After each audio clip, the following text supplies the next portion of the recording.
There are plenty of successful business ventures that have been started by people without an MBA. So why should you get one? A few of my classmates tell us why they decided to get theirs.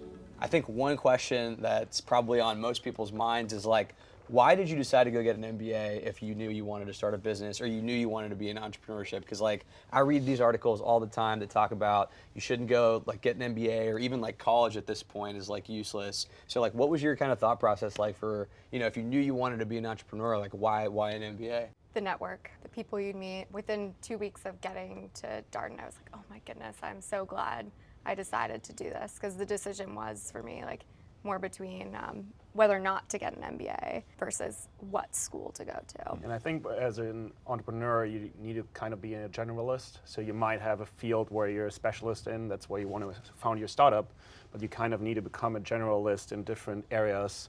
Like might that be finance, marketing, strategy, and you have to kind of have a good feeling for all those areas. And I think that's what an MBA can deliver in a very short time frame. Yeah. I totally agree, and to build off of that, as an entrepreneur, you don't know what you don't know, right? You're only one person, maybe with a co-founder, and you have a limited set of experiences that you bring.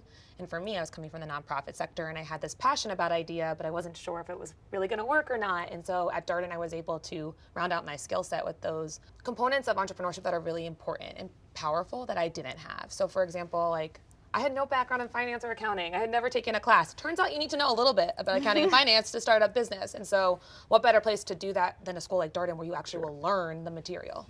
I mean, I think beyond the classes, Darden, I imagine other business schools they're like an incubator. It's like being at an incubator where you really de-risk the process of starting a business, because at the end of the day, if it fails, you also emerge with an MBA. So there's a huge upside there.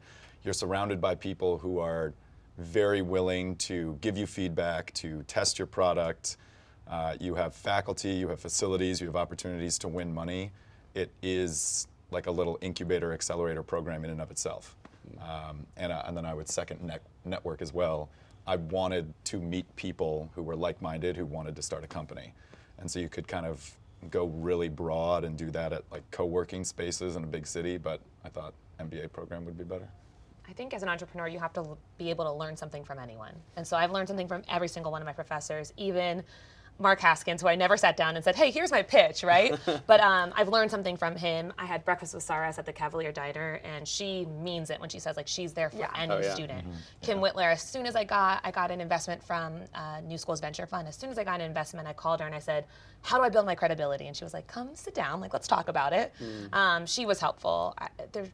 Martin Davidson was helpful. Jean Litka teaches a second-year course, which I couldn't be in, and she was like, come to these sessions. These will be most helpful for you. The idea course, yeah. And just for a couple sessions, because it was on assumptions, and we're testing the assumptions in a new product that we're about to launch. Yeah. So, I mean, everyone is valuable and available for you. It goes back to Felix's point of you still have to take initiative, though. Yeah. Our professors are super busy. They're teaching, they're researching, they're doing a lot of other things. All you have to do is ask, and I found that they've always said yes.